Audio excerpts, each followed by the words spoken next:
So as we continue our 5-minute video series, I was wondering if maybe the Ford government was going to put a limit of 5 minutes on our videos.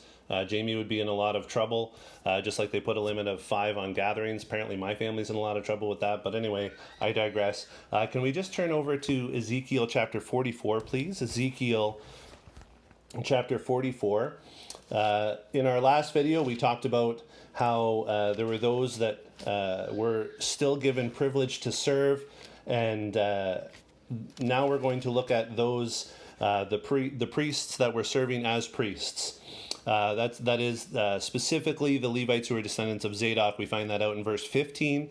But in verse 17, that's where we're going to start reading. We'll jump in. It says, "When they enter the gates of the inner court, they are to wear linen clothes. They must not wear any woolen garment while ministering at the gates of the inner court or inside the temple. They are to wear linen turbans on their heads and linen undergarments around their waists.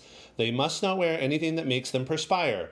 When they go out into the outer court where the people are, they are to take off the clothes that they have been ministering in and leave them in sacred rooms, and put on other clothes, so that they do not consecrate the people by means of their garments."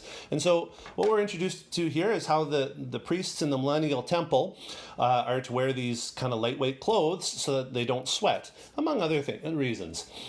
This is very different from how it was in the tabernacle or in Solomon's temple.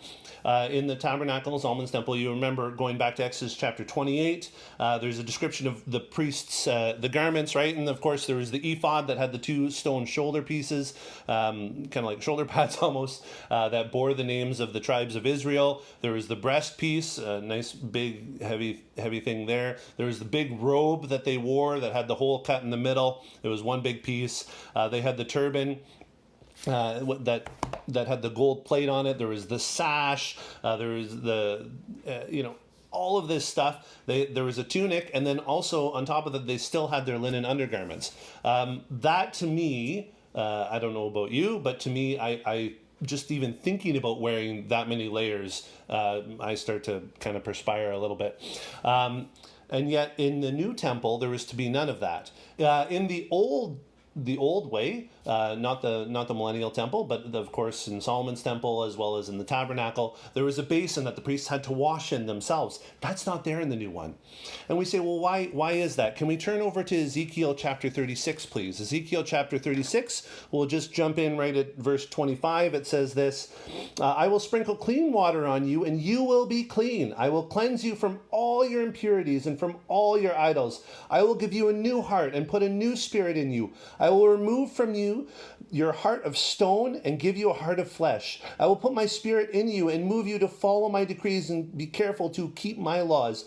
You will live in the land I gave your forefathers. You will be my people, and I will be your God. I will save you from all your uncleanness."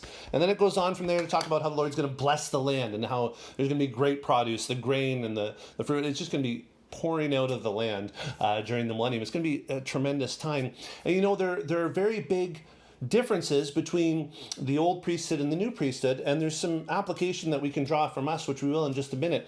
The new priesthood, there was to be no reminder of the way things were, right?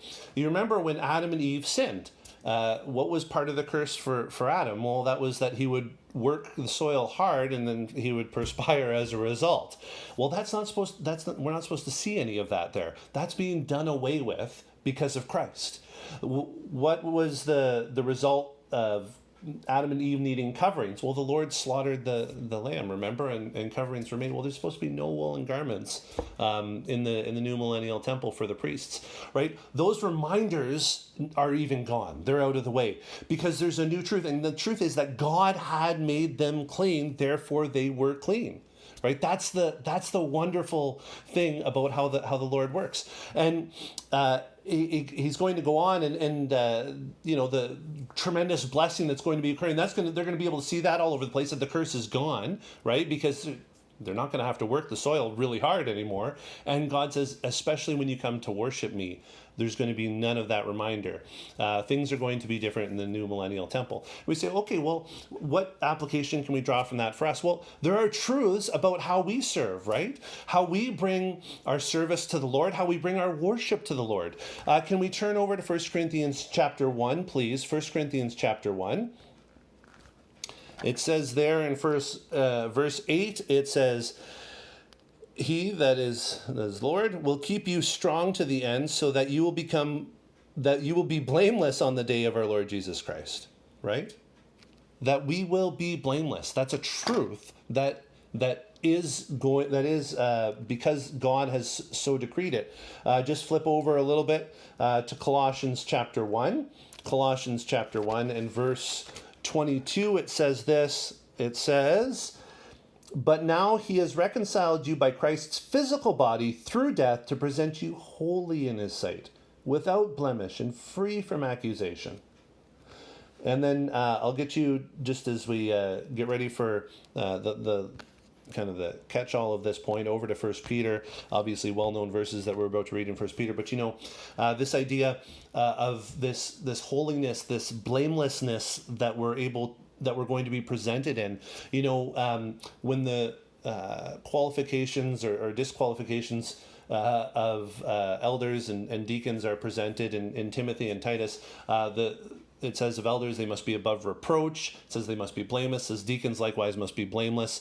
And that term blameless that's used in chapter 3, verse 10, and chapter of 1 Timothy, and chapter 1, verse 6 of Titus, it's such that even it's the antitype of accusation, right? It's the Greek word accuse with the a put on top. That is, we'd say something's atypical, right? A makes it the opposite of typical. Well, it's a blameless, basically. And that, a accusation, basically. And that's what it means, is that not even an accusation can be brought against them. And that's obviously something not just for elders and deacons, right? I mean, that's something that we would all strive for, that nobody could bring any accusation against us in how we conduct ourselves, how we are, right? That even the idea of a priest sweating was just completely forbidden. The idea that we would have the possibility of an accusation even being brought against us should be completely forbidden, right? That's how we need to conduct ourselves when we serve. That's how we need to conduct ourselves when we come to the Lord.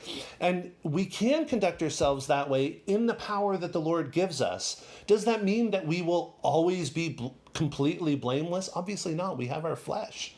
But in the Lord, that would be our character that we'd strive for, right? As we look to serve. And as it says in 1 Peter, and this is our closing point, chapter 1, verse 15, it says, but just as he who called you is holy, so be holy in all you do. For it is written, be holy because I am holy. And that's why we're able to serve in a holy and blameless way, is because the Lord is holy, and because he is holy and has made us holy, therefore we're able to serve him in a holy way. Anyway, I hope you enjoyed that. We'll see you again soon.